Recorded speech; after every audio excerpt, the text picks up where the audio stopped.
Okay. So your next topic is it visible? Screen visible है सबको? Ma'am ma'am हाँ जी। Ma'am ये class कब से स्टार्ट हुई है? आप कौन ये बात वाले कर रहे? सब्जेक्ट की क्लास? ये आज से शुरू हुई है। ओके। हाँ जी। हाँ जी, स्क्रीन विजिबल है सबको? Yes ma'am. ओके, तो नेक्स्ट जो आपका टॉपिक है वो है आपका ब्लॉक डायग्राम ऑफ कंप्यूटर। ये आपको आ सकता है, ठीक है। Block diagram of computer is what, ये एक छोटा, बहुत कॉम्प्लिकेटेड नहीं है, एक छोटा सा आपको डायग्राम गिवन है आपकी बुक के अंदर। आप लोग प्लीज अपनी बुक के अंदर टॉपिक्स आपके जो है वो नोट करते जाना, या फिर अपने अपने चैप्टर्स के अकॉर्डिंग कि आपके कौन कौन से चैप्टर्स कवर हो रहे हैं, ठीक है। ये फर्स्ट चैप्टर के बेसिक कॉन्सेप्ट्स हैं। तो ये है आपका ब्लॉक डायग्राम ऑफ कंप्यूटर के, एक जो कंप्यूटर सिस्टम का इंटरनल जो स्ट्रक्चर है वो काम कैसे करता है। तो बेसिकली अगर मैं बात करूं, इसके 3 स्टेप्स जो होते हैं वो होता है इनपुट, प्रोसेसिंग, देन आउटपुट। आप लोग इसको इनपुट देते हो अपनी कमांड्स में, whatever you want to obtain the results ना। आपने इनपुट दी, उसके ऊपर प्रोसेसिंग होती है, मतलब उसके ऊपर ऑपरेशंस रिस्पेक्टिवली जो है वो कंप्यूटर के प्रोसेसर की साइड से परफॉर्म किए जाते हैं। उसके बाद आपको स्क्रीन के ऊपर अपने रिजल्ट्स जो है वो शो हो जाते हैं, ठीक है। तो ये 3 अगर हम बात करें बहुत सिंपल से स्टेप है। लेकिन अगर बात करें तो कंप्यूटर की टर्मिनोलॉजी बहुत वास्ट है। लेकिन आपके जो चैप्टर के अंदर गिवन है ब्लॉक डायग्राम ऑफ कंप्यूटर, ये आपका ये वाला मेजर टॉपिक है, ठीक है। मतलब इसके अंदर ये टॉपिक आपका आ रहा है और ये आपका डायग्राम है। अब फर्स्ट ऑफ ऑल ये स्टार्ट होता है यहाँ लेफ्ट से, जहाँ पे गिवन है डाटा इनपुट यूनिट ना। देखो ये इनपुट यूनिट है। जो इनपुट यूनिट है, यहाँ से जो डेटा है ये सारे आपस में इंटरकनेक्टेड है, ये आपको याद रखना है। डेटा की जो इनपुट होती है, इनपुट मतलब आपने अपनी इनपुट डिवाइसेस के थ्रू डाटा को एंटर किया ना, माउस हो गया, कीबोर्ड हो गया, जो भी आप एंटर करवाना चाहते हो। उसके बाद वो स्टोरेज यूनिट में जाएगा। स्टोरेज यूनिट के अंदर आपके पास 2 मेमोरीज होंगी, प्राइमरी मेमोरी और सेकेंडरी मेमोरी, ठीक है। तो आपकी ऑपरेशन के टाइम पे जो आपकी प्राइमरी मेमोरी जो होती है, मेन मेमोरी जो होती है, वो उस टाइम पे एक्टिव रहेगी। तो उसके बाद जो परमानेंट जो स्टोरेज होती है वो सेकेंडरी के ऊपर होती है, ठीक है। तो वहां से जब जो ऑपरेशंस परफॉर्म करवाते हैं वो ये आपके जो प्रोसेसर्स हैं जो नीचे गिवन है, कंट्रोल यूनिट और अर्थमेटिक लॉजिक यूनिट, ठीक है। यहाँ पे जो डाटा जाएगा, यहाँ पे आपके ऑपरेशंस परफॉर्म होते हैं उनके ऊपर। फॉर एग्जांपल कैलकुलेशंस करवानी है, सिग्नल्स को कंट्रोल कैसे करना है, वो सारा काम किनका है, कंट्रोल यूनिट सीयू का और एएलयू का। CU is what, control unit, ALU is what, arithmetic and the logical unit. उसके बाद आपको उसकी रिस्पेक्टिव जो है आउटपुट वो आपको शो हो जाती है, जिसको हम बोलते हैं इंफॉर्मेशन, जिसको आप आगे फर्दर अपना यूज कर सकते हो, ठीक है। अब हम इतने सारे ये जो आपके कंपोनेंट, ये डायग्राम आप एज इट इज नोट कर लेना, ठीक है। आपकी बुक में भी गिवन है। अब इसके क्या क्या कॉन्सेप्ट है, इसको आप कैसे यूज कर सकते हो, कैसे आप इसको डिफाइन करोगे। सबसे पहले हमारे पास आती है इनपुट डिवाइस। जैसे मैंने आपको बताया है कि इनपुट डिवाइस आपके पास different sort of input devices होती हैं। जैसे अगर हम बात करें सिंपली ले लो, कीबोर्ड हो गया, माउस हो गया, इसके थ्रू आप डाटा एंटर करवाते हो। तो इनपुट डिवाइसेस का क्या मतलब है, डाटा आप एंटर करवाओगे, ठीक है। आप जो आपका वो कंप्यूटर सिस्टम के अंदर आपका डाटा एंटर हो जाता है। उसके बाद जो सेंट्रल प्रोसेसिंग सीपीयू होता है, प्रोसेसर है, ये it is known as the brain of the computer system. क्योंकि प्रोसेसर है, काम सारा सीपीयू ने करना है। छोटा या दिखने में वो छोटा सा लगता है, लेकिन इसका काम बहुत बड़ा है, सारे ऑपरेशंस के लिए रिस्पॉन्सिबल होता है। कोई भी अपने अर्थमेटिक लॉजिक, कोई भी अपने कंट्रोलिंग ऑपरेशंस परफॉर्म करवाने, वो यही करवाएगा। इसके अंदर आपके पास ये 3 कॉन्सेप्ट आ जाते हैं, ठीक है। Control unit, arithmetic logic unit और रजिस्टर्स। कंट्रोल यूनिट होती है वो डिवाइसेस की, जो सीपीयू के जो डिवाइसेस होती हैं उसके अंदर जितनी भी कंट्रोलिंग है, कोऑर्डिनेशन है, ठीक है, और उनकी मैनेजमेंट है, वो कंट्रोल यूनिट का काम है। अर्थमेटिक लॉजिक यूनिट जो होती है, जितने भी आपके अर्थमेटिक और लॉजिकल ऑपरेशंस हैं, एडिशन सब्ट्रैक्शंस हो गया, उसको मैनेज करना अर्थमेटिक लॉजिक यूनिट एएलयू का काम है। रजिस्टर्स जो होते हैं वो एक छोटे लेवल की, बहुत छोटे लेवल की एक तरह की स्टोरेज माने जाते हैं, ठीक है। मतलब डाटा को होल्ड कैसे करके रखना है, रजिस्टर्स का आपका टॉपिक आएगा, ठीक है, जो आपको वास्ट में करवाया जाएगा। कल के चैप्टर में आपको करवाऊंगी मैं व्हाट आर दी रजिस्टर्स, ठीक है। तो ये आपके रजिस्टर्स होते हैं। उसके बाद हमारे पास आती है मेमोरी। मेमोरी हमने पहले भी पढ़ा था, मेमोरी किस चीज के लिए होती है? डाटा को स्टोर करके रखने के लिए, ठीक है, डाटा की स्टोरेज के लिए होती है। जो इसके अंदर आपके पास दो मेमोरीज होती हैं, मेन मेमोरी और आपके पास सेकेंडरी मेमोरी। जो आपकी मेन मेमोरी होती है वो एक टेम्पररी डाटा को स्टोर करके रखती है जब तक कि मतलब ऑपरेशंस हो रहे हैं, एक तरह का आप बोल सकते हो, और जितनी भी इंस्ट्रक्शंस होती हैं, ठीक है, क्योंकि सीपीयू को डाटा के ऊपर ऑपरेशंस परफॉर्म करवाने के लिए इसको बहुत क्विकली असेस करना होता है, तो मेन मेमोरी से डाटा असेस किया जाता है जिसके ऊपर डाटा ऑपरेशंस परफॉर्म करवाने हैं। जो आपकी होती है रोम, में हम पहले भी पढ़ चुके हैं, पिछले टॉपिक में हम पढ़ के आए, रोम आपकी परमानेंट स्टोरेज मानी जाती है जहाँ पे डाटा परमानेंटली स्टोर किया जाता है। तो स्टोरेज डिवाइसेस आपके पास अलग अलग हैं। इनपुट आउटपुट कंट्रोलर है। इनपुट आउटपुट जो कंट्रोलर है वो कम्युनिकेशन करवाता है बिटवीन द सीपीयू प्रोसेसर के बीच में और जितने भी आपकी पेरिफेरल डिवाइसेस है। पेरिफेरल डिवाइसेस जितने भी आपके हार्डवेयर जो होते हैं, प्रिंटर्स हो गया, मॉनिटर हो गया, माउस हो गया, कीबोर्ड हो गया, इन सारी डिवाइसेस को पेरिफेरल डिवाइसेस बोलते हैं, ठीक है।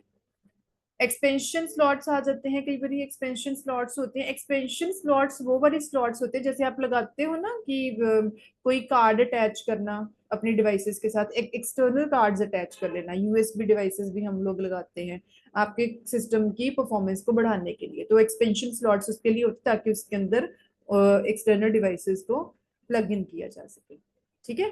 तो ये तो फिर भी आपको बहुत उसके अंदर डिटेल के अंदर बताया गया है, ठीक है। सिंपली आपने ब्लॉक डायग्राम के जो मेन कंपोनेंट है ना, इनपुट है, स्टोरेज है, सीयू है, एएलयू है, आउटपुट क्या है, आप उसको भी डिफाइन कर सकते हो। सिस्टम बसेस आपको नेक्स्ट कमिंग चैप्टर्स में डिटेल में करवाने वाली हूँ, ठीक है। पावर सप्लाई यूनिट, ठीक है, power supply PSU, electricity, electric power जो होती है वो कंप्यूटर के कंपोनेंट्स तक पहुंचाना, ये पावर सप्लाई का काम होता है। ग्राफिकल प्रोसेसिंग यूनिट जीपीयू, ये जितने भी है ग्राफिक्स हो गए, ठीक है, कोई भी गेमिंग हो गया, वीडियो प्लेबैक हो गया, ग्राफिकल एप्लीकेशंस, उनको हैंडल करना ग्राफिक का काम होता है।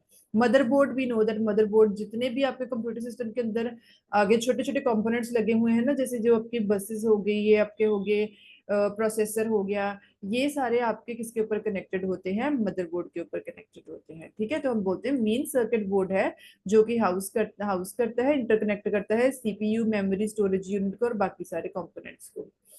कूलिंग सिस्टम, यस, फैंस होते हैं, हीट सिंक्स होते हैं। मतलब इसका काम क्या होता है, जैसे कंप्यूटर सिस्टम काम कर रहा है, ऑपरेशंस परफॉर्म हो रहे हैं, तो हीट जनरेट होती है, ठीक है। उस हीट को कूल करवाने के लिए, उसको कम करने के लिए, हीट बहुत ज्यादा ना बढ़ जाए और कोई डैमेज ना हो, उसकी वजह से यहाँ पे कूलिंग सिस्टम भी होता है जो उसको साथ साथ कूल करता रहता है, कूल डाउन, हीट को कम करते रहना। बायस होता है आपके पास, ठीक है, बेसिक इनपुट आउटपुट सिस्टम भी आपको इसको बोल सकते हो, यूनिफाइड एक्सटेंसिबल फर्मवेयर इंटरफेस भी बोल सकते हो। ये इनिशियलाइज करता है हार्डवेयर को जब आपकी बूटिंग प्रोसेस होती है ना, जब आप कंप्यूटर सिस्टम ऑन करते हो ना, कभी आपने देखा होगा आपके पास एक ब्लैक स्क्रीन आती होती है, उसके ऊपर कुछ कमांड्स लिखी होती हैं, तो हमें बहुत सारे लोगों को पता नहीं होता कि उसका मतलब क्या है। वो बेसिक इनपुट आउटपुट सिस्टम होता है। उस टाइम पे क्या होता है कि मतलब सारी चेकिंग हो रही होती है, प्रोसेसिंग हो रही होती है, जितनी भी डिवाइसेस है वो सारी कनेक्टेड है कि नहीं है, सारी कॉन्फ़िगरेशन सही है कि नहीं है। अगर कुछ मिसिंग होगा ना तो वहां पे एक बीप की साउंड आनी शुरू हो जाती है, ठीक है। तो उसका मतलब वो आपको कहीं ना कहीं इन्फॉर्म कर रहे होते हैं कि something is missing there, something is means going wrong there. So वो आपका बीप का साउंड जो होता है वो आपको डिफाइन करवाता है, ठीक है। So this was your topic of block diagram of computer system. अब आपका जो नेक्स्ट टॉपिक है वो है, one second, let me share, that is your last topic of this chapter. Okay, हाँ जी, let me know, is it visible? Okay okay. आपका जो next topic है that is the applications of computers. ये भी आपको 10 मार्क्स में आ सकता है। इट इज क्वाइट इजी, बहुत ज्यादा डिफिकल्ट नहीं है ये। इसमें उन्होंने ये बताया है कि आपका जो कंप्यूटर सिस्टम है उसकी कौन कौन सी एप्लीकेशंस है और आप उनको कहाँ कहाँ पे यूज करते हो। We know that nowadays computer is being used everywhere, हर छोटी से छोटी, हर बड़ी से बड़ी ऑर्गेनाइजेशन, कंपनीज के अंदर इसको यूज करते हैं, ठीक है। बिजनेस में यूज किया जाता है, बिजनेस, हर तरह के बिजनेस में आप इसको यूज करते हो। अकाउंटिंग में यूज किए जाते हैं, कॉमर्स वेबसाइट्स के ऊपर यूज किया जाता है। देखो हर ऑर्गेनाइजेशन के अंदर कंप्यूटर सिस्टम यूज किया जाता है, लेकिन हर ऑर्गेनाइजेशन के काम के अकॉर्डिंग, उनके वर्किंग कल्चर के अकॉर्डिंग सॉफ्टवेयर डिफरेंट होते हैं। कंप्यूटर सिस्टम के अंदर। अकाउंटिंग के अंदर यूज कर रहे हो तो ऑब्वियस सी बात है आपके जो सॉफ्टवेयर होंगे वो अकाउंटिंग के साथ ही रिलेटेड होंगे, ठीक है। कॉमर्स वेबसाइट्स हो रही है, कॉमर्स वेबसाइट्स हो रही है तो वहां पे online shopping where is done ना, तो वहां पे उसके साथ रिलेटेड आपके सॉफ्टवेयर होंगे। तो ये डिपेंड करता है, ठीक है। डाटा माइनिंग जो होती है, जहाँ पे बहुत बड़े लेवल के ऊपर जो डाटा होता है, ह्यूज डाटा होता है ना, उसकी माइनिंग की जाती है। माइनिंग का मतलब ये होता है कि बहुत बड़े लेवल के ऊपर जो डाटा है उसमें से यूजफुल डाटा को रिट्रीव करवाना, ठीक है, ताकि उसको आगे फर्दर आप यूज कर सको। एजुकेशन के अंदर यूज किया जाता है, अब हम लोग यूज कर रहे हैं, हम लोग भी कंप्यूटर सिस्टम यूज कर ही रहे हैं, ठीक है। सो ऑनलाइन क्लासेस के लिए यूज करते हैं, स्टूडेंट्स को वीडियोस दिखाने के लिए हम लोग यूज करते हैं, तो इट हेल्प्स अस ना। तो ये हमें हर एक चीज में असिस्ट करता है। रिसर्च के अंदर यूज किया जाता है, गवर्नमेंट सेक्टर्स के अंदर यूज करते हैं, मिलिट्री के अंदर यूज किया जाता है, मटीरियोलॉजिकल डिपार्टमेंट्स के अंदर हम लोग यूज करते हैं, डेटा हैंडलिंग के अंदर। तो यार डिफरेंट एप्लीकेशन, इन सबके notes we have uploaded on your application, ठीक है। तो मतलब ये आपके पास टर्म्स आपको पता हो कि कौन कहाँ पर एप्लीकेशन, कहाँ कहाँ पे कंप्यूटर सिस्टम को यूज किया जाता है, तो वो है इसकी एप्लीकेशन। बैंकिंग के अंदर हम ई बैंकिंग के लिए यूज करते हैं, आप वहाँ पे जितने भी क्लाइंट्स हैं उनका डाटा को हैंडल करने के लिए भी हम लोग यूज करते हैं। डाटा मेंटेनेंस के लिए आप यूज करते हो, आर्ट्स और एंटरटेनमेंट के लिए यूज किया जाता है, जैसे वीडियो एडिटिंग, ग्राफिक्स के लिए हो गया, डिजाइनिंग के लिए हो गया, ठीक है। हम अपने घरों में यूज करते हैं, बच्चे गेम्स वगैरह खेलने के लिए यूज करते हैं। तो they are different ways, there different fields where computer system is being used nowadays, ठीक है। This was your last topic of this chapter. अच्छा, आप लोगों की बुक के अंदर आपको ना एक टॉपिक और दे रखा है, ठीक है, वो मैं आपको बता देती हूँ। That is known as evolution of computer system. मैं आपको अभी बता देती हूँ कि एवोल्यूशन ऑफ जो कंप्यूटर सिस्टम है उसका मतलब क्या है। हमने अभी अभी आज जो पढ़ा था फर्स्ट हमारे टॉपिक्स थे, उसके अंदर हमने ये टॉपिक्स कवर किए थे।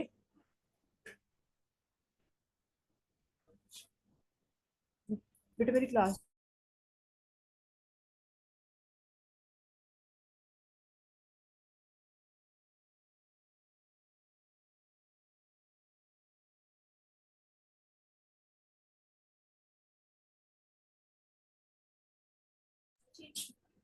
सॉरी स्टूडेंट्स, हाँ जी। अब आपका जो था ना हमारा टॉपिक था, हाँ जी, आपके ना बुक के जो फर्स्ट चैप्टर है उसके अंदर एक टॉपिक दे रखा है evolution of computer system. Evolution जैसे हमने पढ़ा था, मैंने आपको जनरेशंस पढ़ाई थी कि हाँ जी, जनरेशंस के अंदर ये बताया जाता है कि जैसे जैसे आपकी जनरेशंस बढ़ती जा रही हैं तो वैसे वैसे सिस्टम्स के अंदर, लैंग्वेजेस के अंदर, डिवाइसेस के अंदर इंप्रूवमेंट हुई है, स्पीड के अंदर इंप्रूवमेंट हुई है ना। तो दैट इज नोन एज एक तरह का एवोल्यूशन, मतलब डे बाय डे क्या आपकी प्रोग्रेस हो रही है, तो उसको बोला जाता है एक तरह का एवोल्यूशन। तो ये आपकी कुछ कैरेक्टरिस्टिक्स आ सकती हैं, आपके चैप्टर के अंदर भी गिवन है। अगर आप लोगों को कोई डाउट हुआ you can ask us by sending the messages, फिर मैं आपको बता देती हूँ। जैसे प्री मैकेनिकल एज हो जाती है ना, तो उसके अंदर क्या होता है कि पहले मतलब आपकी कंप्यूटिंग डिवाइसेस कौन सी यूज की जाती थी, ठीक है, और उनका क्या सिग्निफिकेंस था, फिर उसके बाद कौन सी एज आई, ठीक है, और उसके बाद उस एज के अंदर कौन सी डिवाइसेस हुई या फिर कौन सी लैंग्वेज हुई, कौन से लोग इन्वॉल्व थे। सो एवोल्यूशन इज व्हाट की जो भी आपकी generation by generation, phase by phase जो अपग्रेडेशन होती है, फीचर्स एनहेंस होते हैं, तो that is known as evolution of computer system. Electromagnetic mechanical age आ गई, ठीक है, तो वहां पे आप यहाँ पे electromechanical devices like tabulating machines there being used, अब उनको यूज करना शुरू कर दिया था। फिर ट्रांजिस्टर्स की एज आ गई, तो यहाँ पे हम लोग इन्वेंशन हुई ट्रांजिस्टर्स की, सेमीकंडक्टर्स की, ठीक है। तो डे बाय डे इम्प्रूवमेंट होती गई। हमने जैसे जनरेशन में अभी भी पढ़ा कि हमने कौन सी जनरेशन में हमने इंटीग्रेटेड सर्किट्स यूज करने शुरू कर दिए थे, ठीक है। उसके बाद पर्सनल कंप्यूटर जो आपके पास आ गए थे, ठीक है, प्रोलिफरेशन हो गई थी पर्सनल कंप्यूटर्स की फॉर द इंडिविजुअल यूज। आजकल हर एक पर्सन के पास अपना अपना घरों में कंप्यूटर सिस्टम्स है, लैपटॉप्स हैं। सो डे बाय डे क्या क्या इसके अंदर चेंजेस आए, क्या क्या अपग्रेडेशन हुई, ठीक है, तो वो सारा कुछ इसके अंदर इन्वॉल्व है, ठीक है। कोई डाउट हो आप लोगों को इसके अंदर, आज के चैप्टर के अंदर?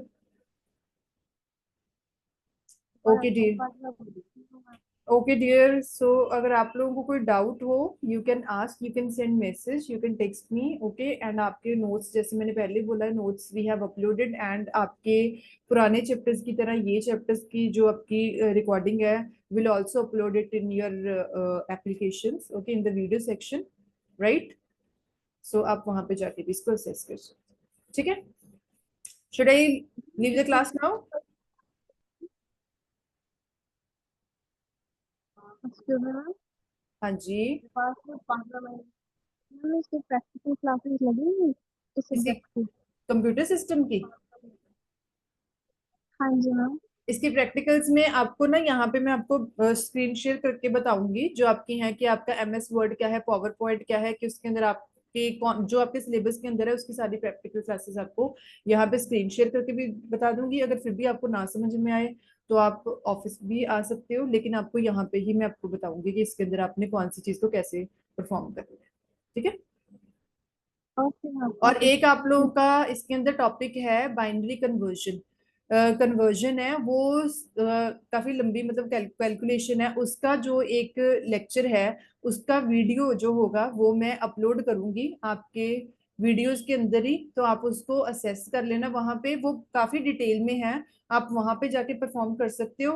फिर भी अगर उसमें से कोई आपको चीज ना समझ में आए तो आप मुझसे पूछ लेना, इसका एक लेक्चर हम डालने जा रहे हैं, ठीक है। वीडियो के फॉर्मेट में डालूंगी। आपका बाइनरी कन्वर्जन का होगा, सेकंड चैप्टर के वो एंड में आता है या फर्स्ट चैप्टर के एंड में आएगा। इनके वो एक टॉपिक आएगा आपको binary conversion, binary to decimal, decimal to binary, वो कैसे कन्वर्ट करना है वो मैं डिटेल में आप लोगों को अपलोड करने जा रही हूँ, ठीक है।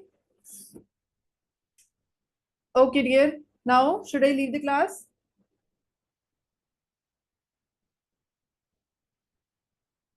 Okay dear, thank you so much for answering. Bye bye, take care.